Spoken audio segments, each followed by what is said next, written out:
बिस्मिल्लाहिर्रहमानिर्रहीम। नाज़रीन अस्सलाम वालेकुम, मैं हूँ इमरान वसीम। नाज़रीन, प्रोग्राम में सबसे पहले आपको ये बताएंगे कि chief justice of Pakistan justice Umar Ata Bandial ने साबिक़ वज़ीर आज़म इमरान ख़ान से किस मामले पे वज़ाहत तलब की है। और यहाँ पे आपको ये भी वाज़ेह कर दें कि ये वज़ाहत सिर्फ़ चेयरमैन पीटीआई इमरान ख़ान साहब से नहीं मांगी गई, बल्कि पीटीआई के दीगर रहनुमाओं से भी चीफ़ जस्टिस ने वज़ाहत मांगी है। तो सबसे पहले इस मामले की जो तफ़सीलात हैं वो आपके साथ हम शेयर करेंगे, और उसके बाद जो इलेक्शन कमीशन के ख़िलाफ़ इमरान ख़ान साहब ने सुप्रीम कोर्ट में मुकदमा दायर किया था,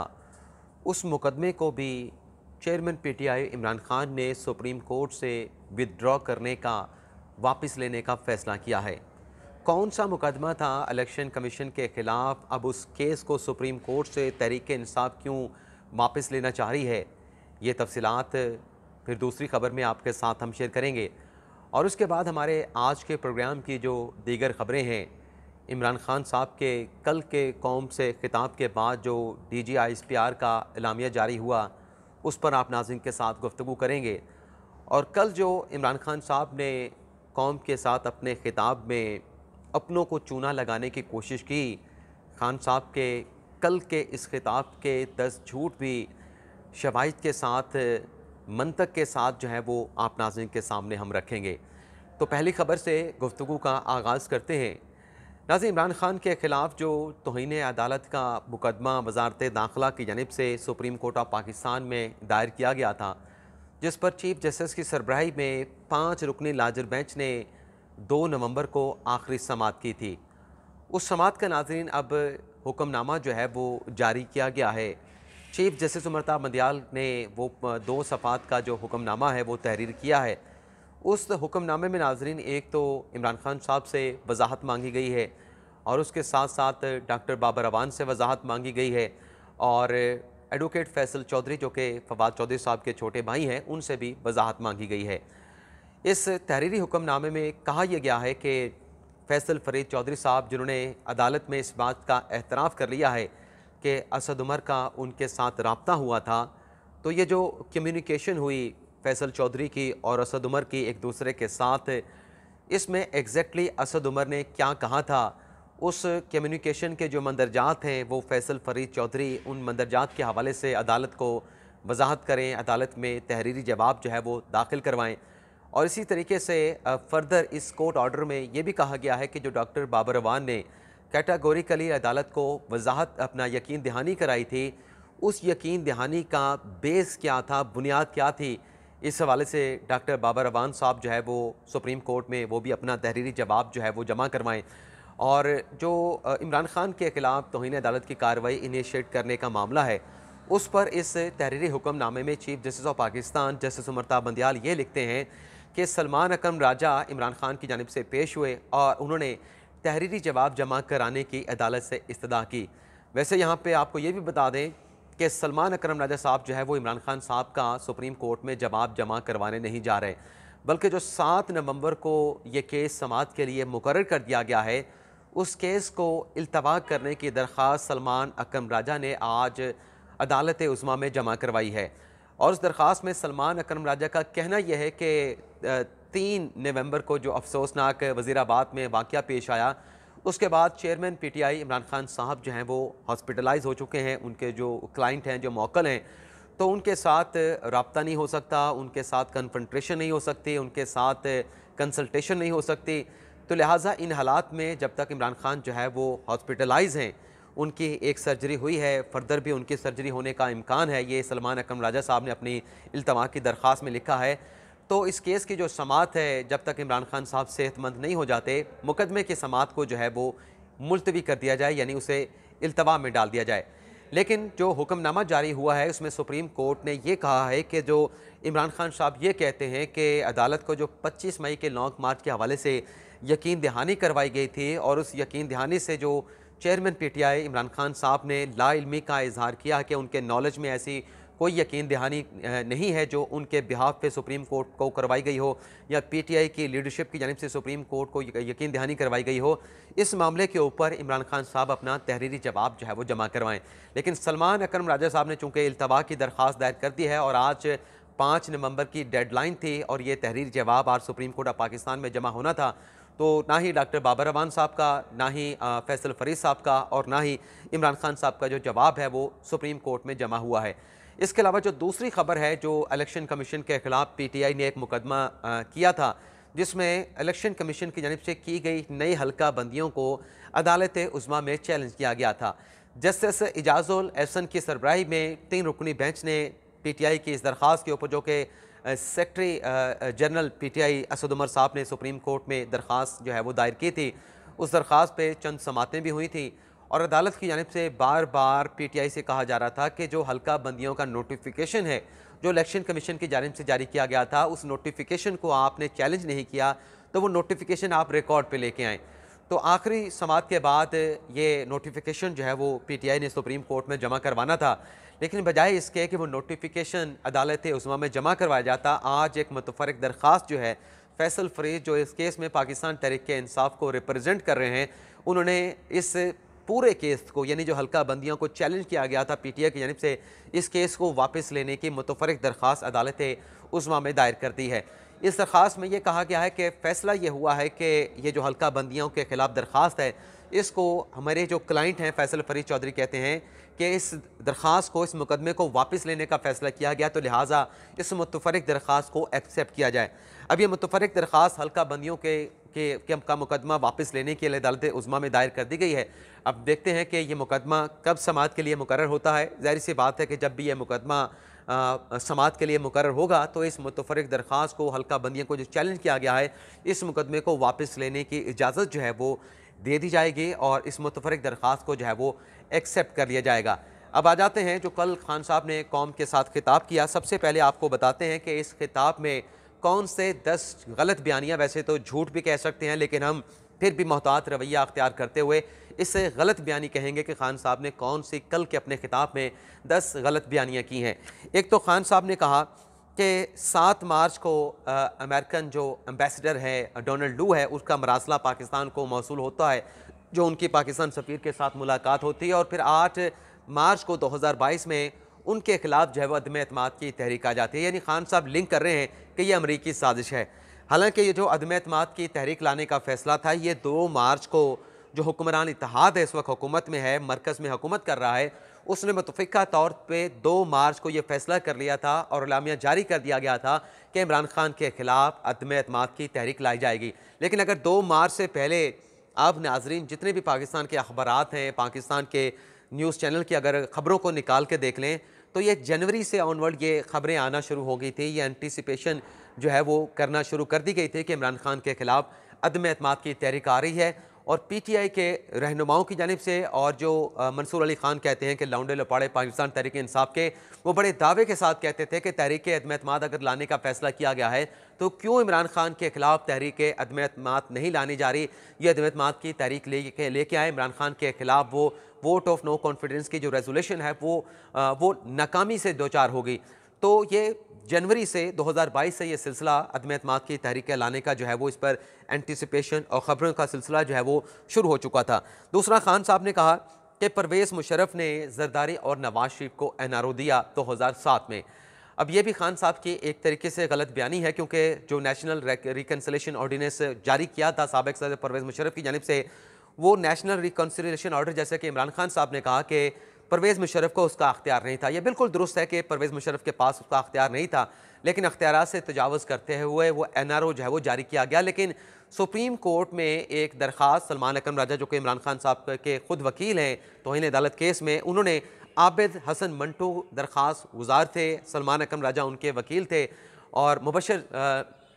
मुबशर साहब भी हैं, एक पाकिस्तान पीपल्स पार्टी के बड़े सीनियर रहनुमा, आजकल तो उसका हिस्सा नहीं है। उन्होंने इस एनआरओ को जो है वो सुप्रीम कोर्ट में चैलेंज किया था और फिर सुप्रीम कोर्ट के लार्जर बेंच ने उस एनआरओ को सेटिसाइड कर दिया था। तो जो एनआरओ अगर मुशर्रफ ने दिया भी था, वो सुप्रीम कोर्ट से सेटिसाइड हो चुका था और उसके बाद उस एनआरओ की कोई वक़्त या उसकी कोई हैसियत जो है वो बाकी नहीं रही थी। तीसरी, नाज़रीन, खान साहब ने अपनी कल की तकरीर में ये बात की कि 25 मई के हमारे पुरअमन लॉन्ग मार्च के ऊपर हुकूमत की जानिब से तशद्दुद किया गया। तो ये भी फैक्चुअली खान साहब की गलत बात है कि अगर खान साहब जो जगह उन्होंने खुद मांगी थी कि हमें G9 H9 का ग्राउंड दे दिया जाए, तो हम पुरअमन रहेंगे, हम वहाँ से 1 इंच भी आगे नहीं जाएंगे। तो जो तशद्दुद हुआ था वो इस वजह से हुआ, जो ऐसे तशद्दुद पे नहीं कह सकते, तो सादम कह सकते हैं, क्योंकि श्रीनगर हाईवे पे जो G9 H9 का ग्राउंड है वहाँ पे जाने के बजाय खान साहब ने अपने कारकुनान को रेड जोन जाने की जो है वो अहकामात जारी किए थे, उन्हें डायरेक्शन जारी की थी। तो ये जो रेड जोन के पास करीब, यानी यहाँ पे डी चौक के ऊपर जो तसादम हुआ वो इसी वजह से हुआ था कि ये जो कारकुनान थे, बजाय इसके कि वो श्रीनगर हाईवे पे रहते, ये यहाँ पे आए और रेड जोन में दाखिल होने के हवाले से कोशिशें की, कंटेनर पे चढ़ गए, कंटेनर को हटाया गया, पथराव किया गया लॉ इन्फोर्समेंट एजेंसी के ऊपर। तो फिर रिएक्शन में जो है ये सारा जो है वो तसादम का वाक़या, और वहाँ पर फिर PTI के लोगों की जानिब से जिस तरीके से इमलाक को नुकसान पहुँचाया गया, दरख्तों को आग लगा दी गई, गाड़ियों को आग लगाई गई, तो ये वाक़या उस वजह से पेश आया। तो फैक्चुअली खान साहब ये इनकरेक्ट बात कर रहे थे कि बात क्या तय हुई थी, सुप्रीम कोर्ट को यकीन दहानी क्या करवाई गई थी, लेकिन आप लोगों ने अपने कारकुनान को कहाँ पहुँचने का कहा था। चौथी, खान साहब ने बात की कि PTI अपना मुस्लिम नवाज और पाकिस्तान पीपल्स पार्टी ने जाली वोट जो है वो रजिस्टर करवा रखे हैं। तो ये भी फैक्चुअली इसलिए रॉन्ग खान साहब ने स्टेटमेंट दिया कि अगर ऐसी कोई बात है तो नादरा आपके दौरे हुकूमत में आपके अंडर था, आपने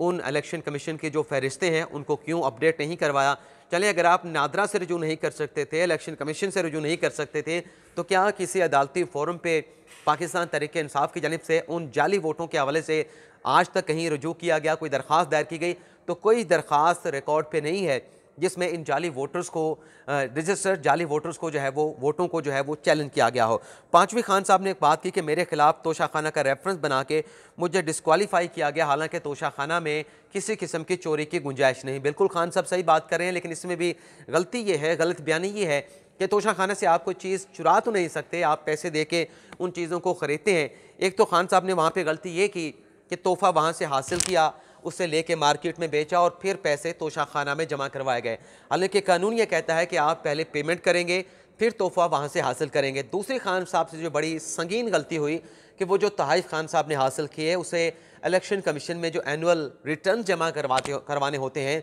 उन रिटर्न में खान साहब ने जाहिर नहीं किया। और उससे बढ़ के जो ब्लंडर हुआ, जब तोशाखाना रेफरेंस पे सुप्रीम कोर्ट में समाअत चल रही थी, उस समाअत के दौरान जो जवाब जमा कराया गया, किसी जगह भी ये नहीं कहा गया कि कोई बोनाफाइडी गलती हो गई है। इस किस्म का अगर मौक़िफ़ ही लिया जाता तो खान साहब डिस्क्वालिफिकेशन से बच सकते थे। छठा, खान साहब ने कहा कि हुदैबिया पेपर मिल केस में इन्होंने NRO हासिल किया। इसहाक डार का मजिस्ट्रेट के सामने एक बयान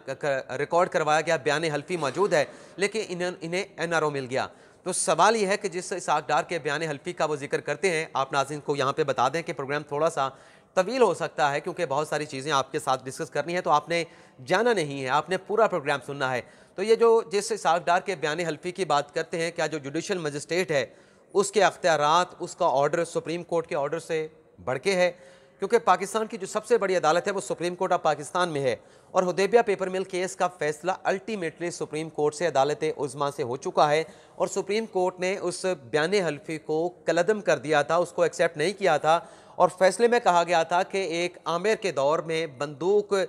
सर के ऊपर रख के, यानी कनपट्टी पे रखे, ये बयान हल्फी लिया गया था। और खान साहब खुद आजकल ये बात करते हैं कि आला सिक्योरिटी एहलकार जो है उनके लोगों को जो है वो धमकाते हैं, उन्हें फ़ोन करके थ्रेट करते हैं। तो जमहूरी दौर में अगर खान साहब ये बात कर सकते हैं, तो क्या डिक्टेटर के दौर में जो एक खौफ था साबिक सदर परवेज़ मुशर्रफ का, वो इससे भी ज़्यादा बढ़ के था, और सुप्रीम कोर्ट ने इसीलिए उस बयान हल्फी को डिस्कार्ड कर दिया था, सेट असाइड कर दिया था और एक्सेप्ट करने से इनकार कर दिया था। तीसरा, खान साहब ने कहा कि इन्होंने जो गलत बयानी खान साहब की है कि एवन फील्ड की मलकियत को तस्लीम किया, और फिर खान साहब ने कहा कि तस्लीम करने के बावजूद उन्होंने मनी ट्रेल नहीं दी, इनके हक में फैसला सुना दिया गया, मरियम नवाज़ को बरी कर दिया गया। लेकिन यहाँ पे भी फैक्चुअली जो एक इनकरेक्ट बात खान साहब कर रहे हैं कि एवन फील्ड के फ्लैट की जो मलकियत है वो कभी नवाज शरीफ ने एक्सेप्ट नहीं की, वो कभी मरियम नवाज़ ने एक्सेप्ट नहीं की। उस मलकियत को जो एक्सेप्ट किया गया है वो हुसैन नवाज़ की जानिब से एक्सेप्ट किया गया था। अगर ये रेफरेंस बनता था तो हुसैन नवाज़ के खिलाफ बनता था, लेकिन जो रेफरेंस दायर हुआ वो नवाज शरीफ के खिलाफ और मरियम नवाज़ के खिलाफ दायर हुआ। अगर ये रेफरेंस हुसैन नवाज़ के खिलाफ दायर होता तो फिर हुसैन नवाज़ पाबंद थे, उन पर लाजिम थे कि वो जहाँ भी उनके खिलाफ ट्रायल चलता वहाँ पे लंदन फ्लैट की मनी ट्रेल जो है वो अदालत के सामने पेश करते। आठवीं, खान साहब ने बात की कि आप लोगों को ऑल द टाइम, यानी हर वक्त एक लंबे अरसे के लिए बेवकूफ़ नहीं बना सकते। तो ये भी खान साहब ने कहा कि जो जेन्युइन सहाफ़ी हैं उनकी व्यूअरशिप चेक की जाए और जो लिफाफा सहाफ़ी हैं उनकी व्यूअरशिप चेक की जाए तो आपको कम नज़र आएगी। जेन्युइन सहाफ़ी की समी इब्राहिम का उन्होंने नाम लिया, इमरान रियाज खान का नाम लिया, जमील फ़ारूकी का नाम लिया, दीगर उन्होंने सहाफ़ियों का नाम लिया। तो यहाँ पर आपको ये भी बता दें कि अगर जो जिनकी व्यूअरशिप कम है सहाफ़ियों की, जिन्हें खान साहब ने लिफाफी कहा, तो वो तो बेवकूफ़ नहीं बना रहे आवाम को, उनकी तो व्यूअरशिप वैसे ही कम है। और जिनकी व्यूअरशिप ज़्यादा है, क्या वो पाकिस्तान के आवाम को बेवकूफ़ बना रहे हैं, इसका फ़ैसला आप कर सकते हैं। क्योंकि जिनकी व्यूअरशिप ज़्यादा है वो कहीं ना कहीं गलती कर रहे हैं, उनका नैरेटिव कुछ भी हो सकता है, उनके थॉट के साथ इख्तलाफ भी हो सकता है, लेकिन अगर उनकी बातों को एक्सेप्ट किया जा रहा है तो फिर खान साहब का ये कहना कि ऑल द टाइम आप लोगों को बेवकूफ़ नहीं बना सकते, तो छोटी व्यूअरशिप वाले, थोड़ी व्यूअरशिप वाले आवाम को बेवकूफ़ फिर नहीं बना रहे। और फिर खान साहब ने कहा कि सबसे बड़ी जो खान साहब ने गलती की कि वज़ीर आज़म, वज़ीर दाखिला और मेजर जनरल फैसल नसीर साहब पे इल्ज़ाम लगा दिया कि मेरे खिलाफ जो प्लॉट बनाया गया, जो कंस्पिरेसी हुई मुझे कत्ल करने की, इन 3 लोगों ने बनाई। लेकिन पूरे 1 घंटे की तकरीर में खान साहब ने इनके खिलाफ एक भी सिंगल जो एक आयोटा ऑफ एविडेंस होता है वो मीडिया के सामने, कौम के सामने नहीं रखा, लेकिन खान साहब ने इल्ज़ाम लगा दिया। और अगर तहकीकात से ये चीज़ें साबित होनी है, जैसे खान साहब ने कहा कि तहकीकात इसलिए होनी चाहिए इनको रिज़ाइन करवा के, तो तहकीकात से अगर ये चीज़ सामने आनी है तो फिर खान साहब रेजिग्नेशन का मुतालबा किस बात पे कर रहे हैं। और फिर खान साहब ने कहा कि मुझे इल्म था कि मेरे ऊपर वज़ीराबाद या गुजरात में ये अटैक होगा। तो खान साहब की इनकरेक्टली ये जो इस बात में गलती नज़र आती है कि अगर आपको नॉलेज था तो फिर आपने अपनी सिक्योरिटी को पंजाब हुकूमत को कह के, अपनी पंजाब पुलिस को कह के, अपनी इंतज़ामिया को कह के अपनी जो सिक्योरिटी है उसको बीफ अप क्यों नहीं किया। तो ये भी खान साहब की अपनी एक जो है वो गलत बयानी नज़र आती है। लेकिन जो मेजर जनरल फैसल नसीर साहब को खान साहब तारीफ कर रहे हैं, उनकी जो क्रीडेंशियल में सबसे बड़ी एक जो कामयाबी है उनके कवाइफ में, वो ये है कि कुलभूषण यादव जिसने पाकिस्तान को तोड़ने की कोशिश की, जिसने पाकिस्तान में दहशतगर्दी की कार्रवाइयाँ की, जिसने पाकिस्तान में तखरीब कारी करने की कोशिश की, उसमें कुछ उसने ऐसे इंसिडेंट किए भी, तो उसको पकड़ने में जो मेन रोल था, जो हमारा हीरो था पाकिस्तान का, वो मेजर जनरल फैसल नसीर साहब थे। लेकिन बहरहाल खान साहब ने ये जो कहा है कि इनको हम नॉमिनेट करेंगे, तो इसके ऊपर भी आज शाह महमूद कुरैशी साहब का स्टेटमेंट सामने आया कि अगर हमारे मुद्दई की मर्जी के ऊपर FIR का इंदराज ना हुआ तो जो कानूनी ऑप्शन है उसका इस्तेमाल किया जाएगा, यानी अदलिया से रजू किया जाएगा। तो फ़बिहा बिस्मिल्लाह करें, आपकी जो FIR है आप थाने में लेके जाएँ, उसमें आप नॉमिनेट करें इन लोगों को जिनको आप नाम ले रहे हैं। अगर आपके मुकदमे का इंदराज नहीं हुआ तो अदलिया के दरवाजे आपके लिए खुले हैं, आप जाके अदलिया में जाके उनके खिलाफ रजू करें, अदलिया आपके हक़ में फ़ैसला देगी। पाकिस्तान की अदालतें आज़ाद हैं। खान साहब खुद भी कई मरतबा अपनी तकरीरों में ये बातें कह चुके हैं। और इसके बाद नाज़रीन, खान साहब के खिताब के बाद ISPR का एक एलामिया भी जारी होता है जिसमें खान साहब के इन इल्ज़ामात को जो है वो मुस्तरद किया जाता है और साथ में ये कहा गया कि किसी को भी इदारे के ऊपर या इदारे के इंडिविजुअल अफसरान के ऊपर, जवानों के ऊपर बेबुनियाद इल्ज़ामात लगाने की इजाज़त नहीं दी जाएगी, चाहे उस शख्स का ताल्लुक जो है वो किसी भी, यानी वो किसी भी हैसियत में हो, इसको इस बात की इजाज़त जो है वो नहीं दी जाएगी। और साथ में वफाकी हुकूमत से कहा गया कि जिन लोगों ने बेबुनियाद इल्ज़ामात लगाए हैं उनके खिलाफ तहकीकात करवाई जाएँ और बेबुनियाद इल्ज़ामात लगाने वाले लोगों के खिलाफ कानूनी कार्रवाई भी की जाए। तो ये एक बहुत बुरी खबर है कि ISPR ने इस मामले का नोटिस लिया और ISPR का नोटिस लेने का एलामिया भी जारी किया गया। और ISPR का जो नोटिस होता है, जो एलामिया होता है, वो दरअसल पाक फ़ौज की जानिब से जारी किया जाता है, आर्मी चीफ़ की जानिब से जारी किया जाता है। आर्मी चीफ़ की ज़बान जो है वो DG ISPR जो है वो उसको आगे कम्युनिकेट कर रहे होते हैं, उनके मैसेज को आगे जो है वो कम्युनिकेट कर रहे होते हैं। तो ये नाज़रीन आज का। अच्छा, खान साहब ने चूना कैसे लगाया, ये भी खबर हमारे पास रह गई। खान साहब ने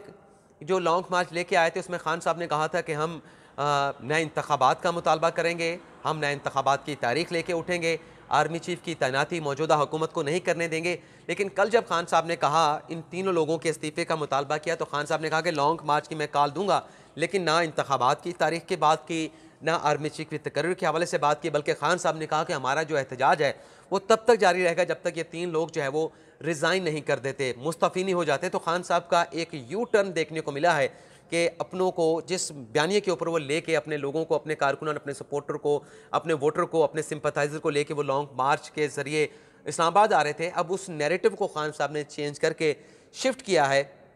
कि मुझे जो कत्ल करने की साजिश की है वो इन 3 लोगों ने की है, उन पे इल्ज़ाम लगाया। तो इस तरीके से एक यू टर्न खान साहब के बयानिए में, उनके बयाने जो शिफ्ट हुआ है उसमें एक बहुत बड़ा यू टर्न देखने को मिला है। तो ये नाज़रीन आज का हमारा व्लॉग, आपसे इजाज़त चाहेंगे। अल्लाह ताला हम सब का हामी नासिर हो। अपनी ढेर सारी दुआओं में याद रखिएगा। अल्लाह हाफिज़।